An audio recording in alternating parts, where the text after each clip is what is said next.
Welcome to this f2l case guide. So this f2l case covers this case where you have your both the corner and edge in its slot, but the edge is misoriented.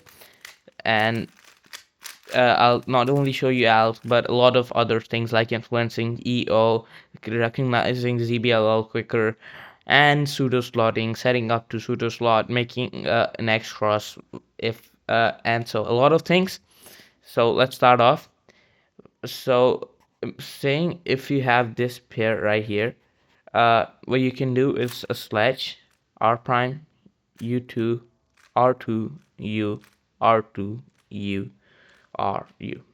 Now obviously first of all we should go over finger tricks. You start off in home grip as always. You do a sledge r prime u2 r2 like that, and here you push with your middle finger like that. So here this finger trick, then double flick every time, push with middle finger like that.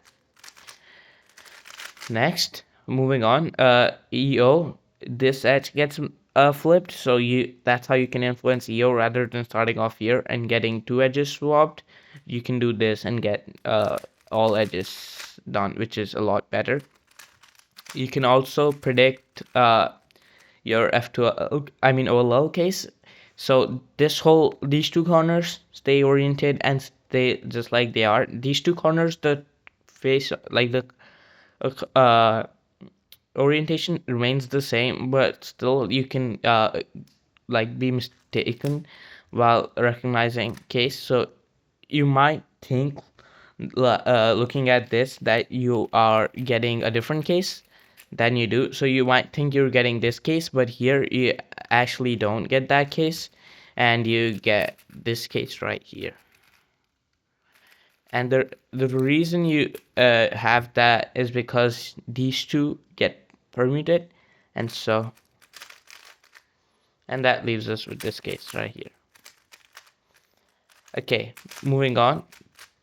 This whole block right here, this green and this orange edge right here gets preserved. And so if you know you're gonna get like all EO done, you can use this to recognize ZBLL faster, because this literally just gives you a head start. Then uh, one thing you can do is pseudo slot. So right here, imagining I have an edge inserted here, and I have a corner here, so that basically means I can pseudo slot. So the way I should do that is I bring this corner slot over and do a sledge, then this just make a pair with R, U, and R prime moves, and then insert it with that. For left, that would be L, U moves, and so basically that. But it still becomes 2gen, and I just solved both of the cases, and same for the back. And so now I've solved both of the pairs with one alk. Moving on, you can imagining you have an X cross. So let me just scramble it up, okay. And so imagining you have an X cross right here, right, and this edge is inserted misoriented. You have this corner coming over, and so you know you're gonna get this case. And now you can find the corner at the bottom like that, do a sledge.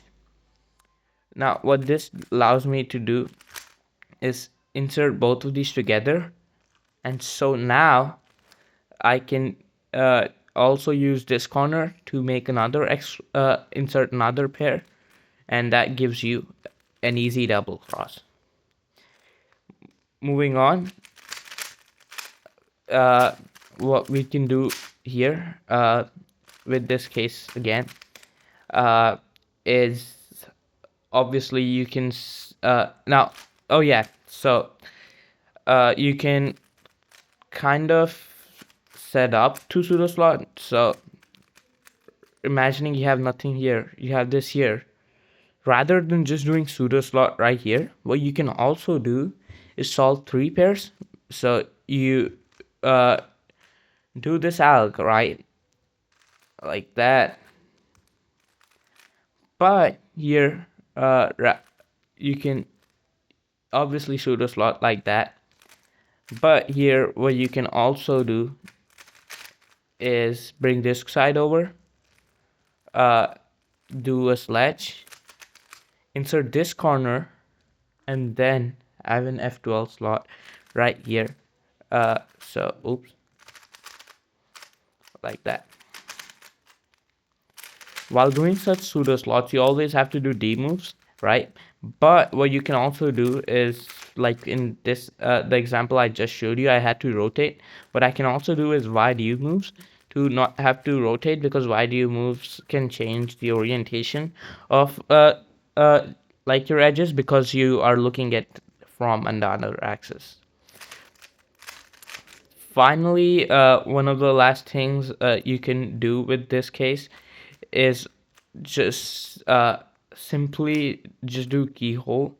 And so just like all these algs I showed you where I do that, you can just do that as your alg. And so it can depend, if you already have a D move done or something like that, you can also kind of cancel into that alg.